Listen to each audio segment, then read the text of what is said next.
Welcome to Mongolia. This huge landlocked East Asian country has some of the most varied and beautiful landscape in the world.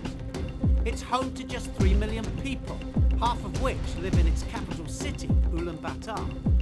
Ulaanbaatar is a city in fast progression, but one that is very proud of its heritage. And the Buyant Ukhaa Sports Complex was hosting its flagship international sporting event, the annual Judo Grand Prix, for the third time. Mongolia has been forming its judo legacy with world and Olympic medalists being crowned year after year. And its unique tradition in Mongolian wrestling gives its fighters strength and flexibility on the judo tatami. Since it claimed its first ever Olympic gold medal through Tuvshinbayar Naidan in 2008, he has become one of the country's biggest stars. But he was unable to compete here through injury, so would be coaching some of Mongolia's male heavyweights. And with fanatical home crowds who love their judo, it would be very hard for any foreigner to come here and walk away with the Ulaanbaatar Grand Prix title. And Mongolian judo had one of its most talented sons in action at under 66 kilograms, in the form of world number 3, Doge. He has yet to truly fulfill his potential at a World Championships and would be looking to use home advantage to give him a boost ahead of this year's main event in Astana. And he started well, showing quick thinking to capitalise on a rookie mistake from Germany's sets and secure a pin. Next up against Slovenia's Jared, it was his throwing ability that saw him through. Dropping shoulder throw, notching up a Yuko. Before he cleverly shifted his equilibrium to turn an attack from Jared to his own advantage, scoring a Wazari to build an unassailable lead. Doge was through to the final and looking good for a home gold. But the man facing off against him in the final meant business. Japan's Abe was here in Ulaanbaatar looking to make waves and show off his talent to the national selectors. And his elimination contest saw the Tokyo Grand Slam champion do just that. Displaying great throwing ability, he eased past Georgia's Margvelishvili.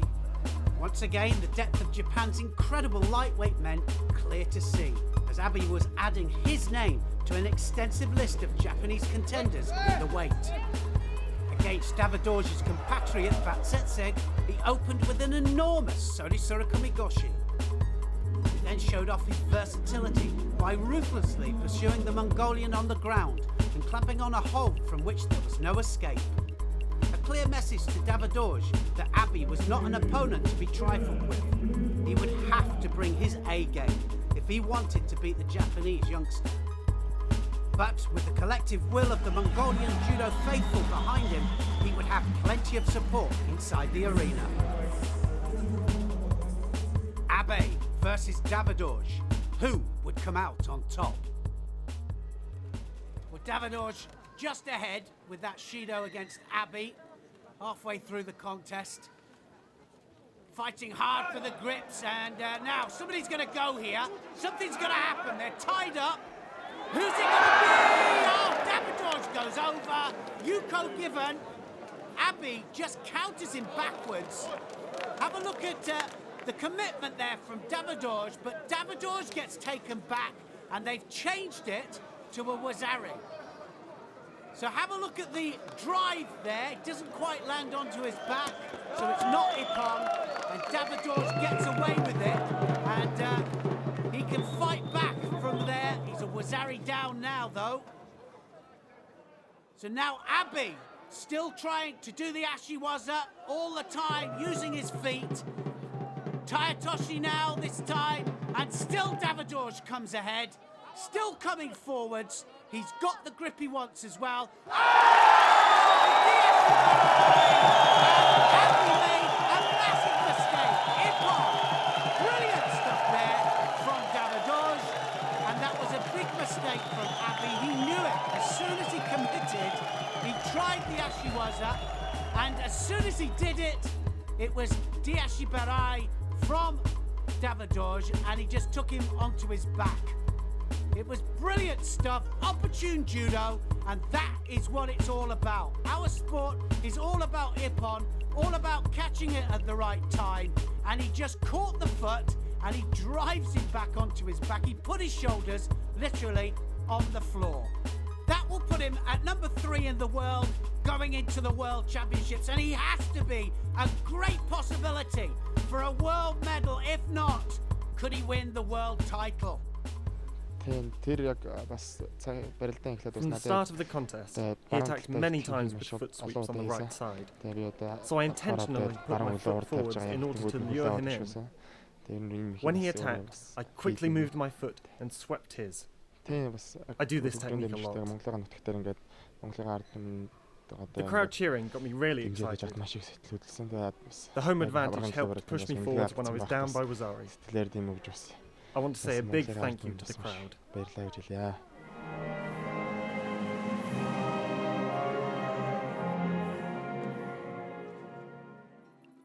The lower weight of under 60 kilograms is one of the home nation's strongest, boasting a reigning world champion in the form of Gambat. And there was a Mongolian clean sweep of the rostrum in Ulaanbaatar. But which of their competitors would go away with the bragging rights? Gambat was living up to the hype as a driving shoulder throw saw him into the final against his teammate and former world silver medalist Dash. There was an upset in store, as it was Dash who left with the bragging rights following an Ouchigari for ippon. A great result for him.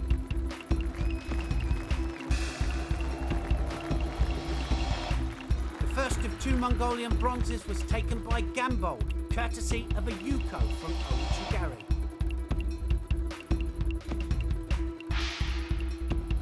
Before youngster Senda Chur stole the show with a fabulous ippon against Milou of France. The icing on the cake of a great day for Mongolian judo and a chance for Senda Chur to be the hero.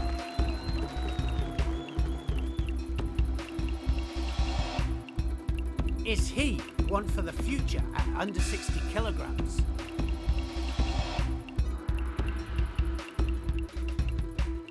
But it was Dash who was ultimately top dog amongst his impressive teammates. From lightweight men to lightweight women, there was more success for the home nation as 17-year-old Bishro took her first ever Grand Prix medal when she drew Kim for ippon. The crowd erupted as victory was sealed with a trademark Mongolian technique. What a moment for the teenager.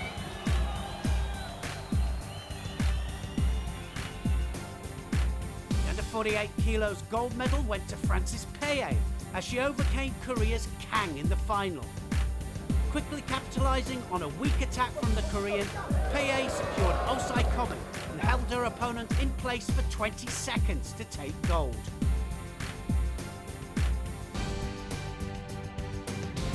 The next weight of under 52 kilograms saw Japan's Shishimi come out on top. In her final against Mongolia's Adia Sambu, she too showed quick thinking, freeing her foot and securing the pin to give her Grand Prix gold.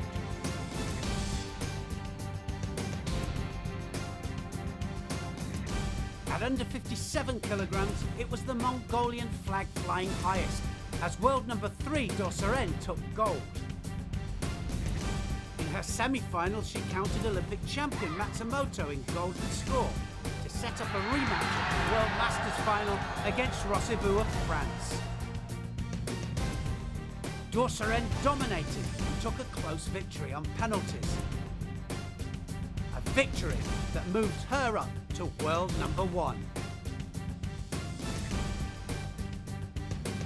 There was even more for Mongolia to cheer about at under 63 kilograms, where Sendayush topped the podium.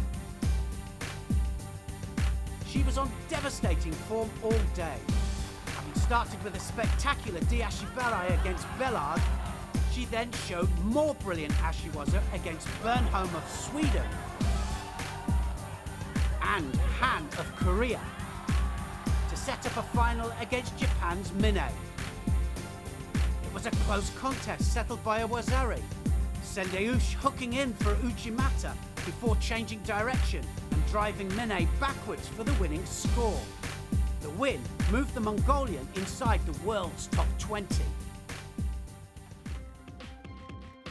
The next weight up at under 70 kilograms saw Austria's world number 5 Graf take on China's Zhu, the world number 29, in the final.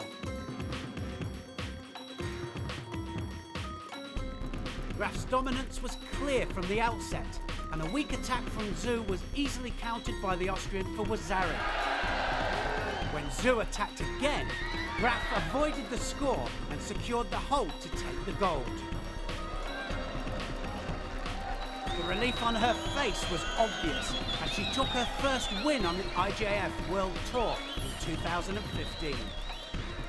A huge confidence boost ahead of the World Championships. The bronze medal contest saw Moreira in action. She showed tremendous awareness to counter Francis Posvit and score hip-hop. Angolan was thrilled and couldn't contain her excitement as she claimed her nation's first ever medal of the IJF World Tour.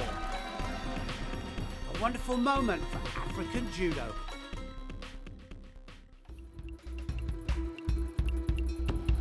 And there was more African interest at under 78 kilograms. Olympic silver medalist Gibbons took on Mazouz of Gabon in the final. Well, Gibbons definitely coming back to form at this competition. And oh! She's got to be careful of that. Nice ashiwaza there from Mazouz. Tried to put her arm around the back there and almost came unstuck. Didn't quite get her on her side though. So now Gibbons trying to get the arm round, and this time Yoko Kuruma for Wazari started in and went out, but she got the rotation. And the crowd absolutely loving this. Well-educated crowd. They love their judo.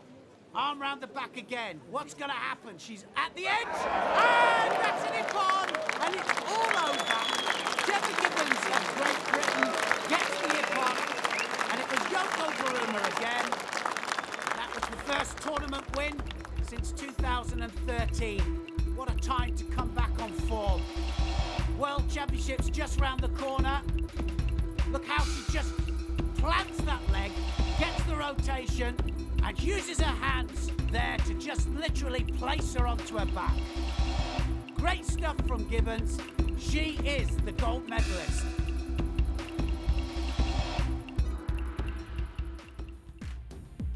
In the heaviest female weight of over 78 kilograms, China's Qin overcame Germany's Weiss in the final by way of penalties. Gold for Qin, her first on the IJF World Tour since 2013.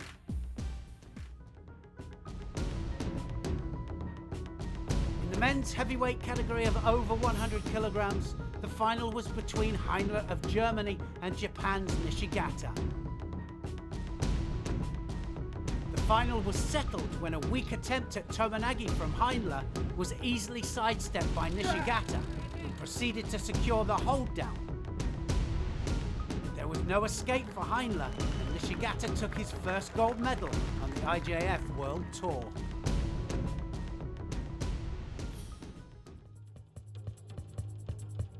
Down one weight at under 100 kilograms saw the entry of Olympic champion Kabaleyev of Russia. In his first contest, he was stunned by Japanese teenager Wolf, who showed incredible speed and technique to produce a sublime Sasai Surukumiyashi and score ippon. And Wolf wasn't finished there. In his semi-final against Iran's Majoub, he showed his incredible throwing ability again, countering the Iranian with a huge oguruma.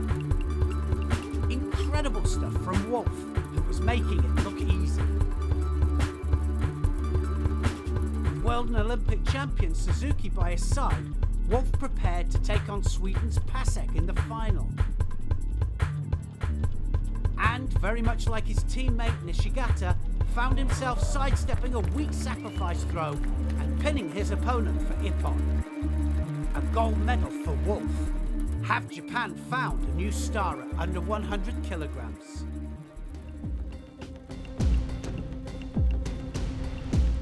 At under 81 kilograms, Canada's world and Olympic medalist Valois Fortier took on Hungary's Ungvari in the final. Valois Fortier came closest to scoring with a big Uchimata attack and ended up winning on penalties. Amazingly, it was a first Grand Prix win for the Canadian.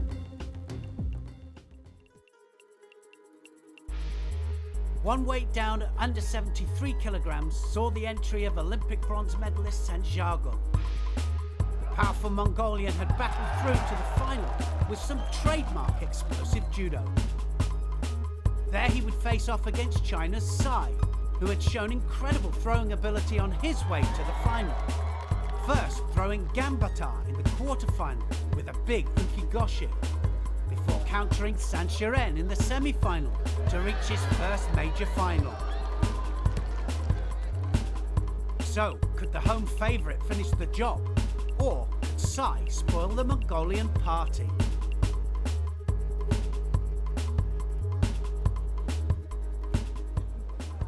Well, both of these fighters on great form today, and both big throwers, so anything can happen. Just over halfway then. And there's Sai in again there. You can see he was loaded up. Sanjargul, so physically strong. One of the physically strongest in the category. Also to Gary, and Sai just manages to turn and stop the score. Well, he was so quick in there with the Osoto. He comes in, looks a little bit awkward, but his power takes them over. So one penalty each now on the board. Who's it going to be? One of them's going to commit here. I just feel it. Oh, looking for the Haramaki Komi there, Sanjargul. Sai looking for his grip. Wants the sleeve and lapel. Now he's got it. And now Yamarashi. Right the way underneath.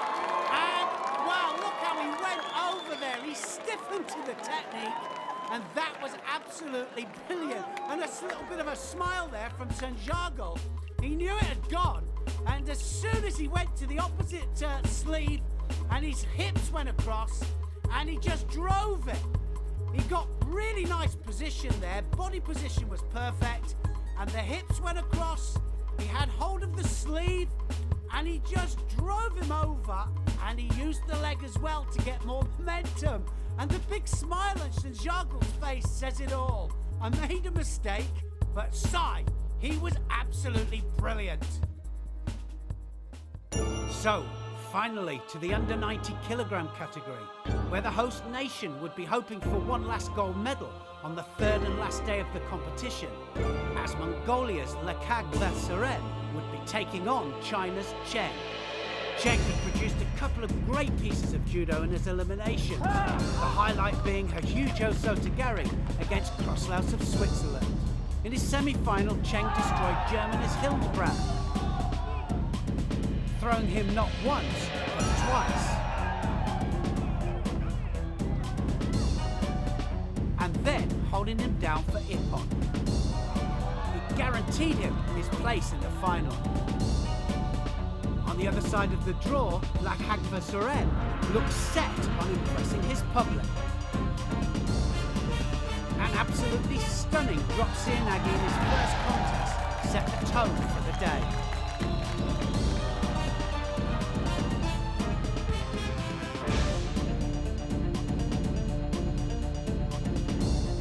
An interesting alternative variation of drop Sianagi in his next contest, where he opted for a single-sided lapel grip, caught Uzbekistan's Donyorov off guard. It resulted in a wazari to the Mongolian.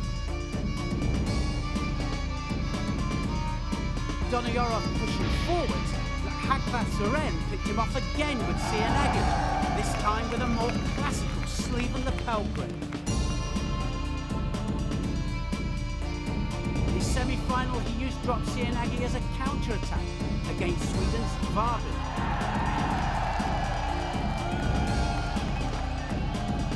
4 drop Sianagis in 3 fights for Ulaanbaatar. He was into the final against Sheng. Would he be able to deliver Mongolia one final hurrah? Ulaanbaatar coming out in white. What an amazing day he's had. Sheng, though, also a big thrower. But there, Naidan in the coach's seat, the Olympic champion. And this should be absolutely amazing. A new start. Ulaanbaatar. 4 different types of Sianagi we've seen from him today. There's one from Sheng. I can't see this going without a score and a big score. He's taken him down straight away. Wazari given. And Sheng goes straight into the lead. And it was a driving Osotogari. He kept up the momentum, he drove him over, and that was a mistake. Ulaanbaatar is going to have to come back. Naidan shouting the advice. Nothing to lose, though. He really hasn't got anything to lose here. He's already done amazingly.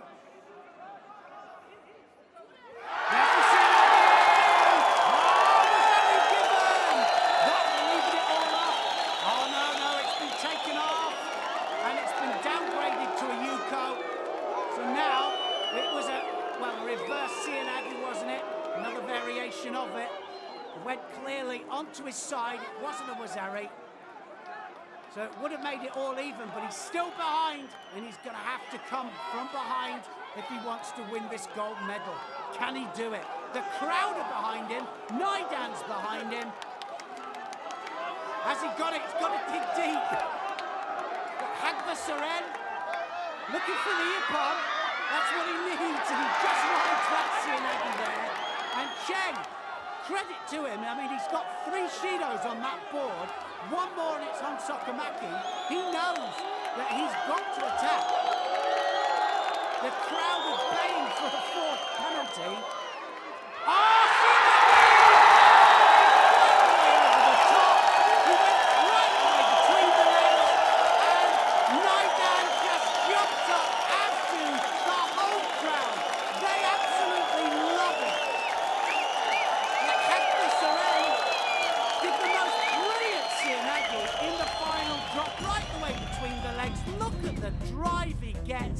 and he just takes him over for the biggest Ippon that you've ever seen. And it, without a doubt, is the best Ippon that he will ever have scored.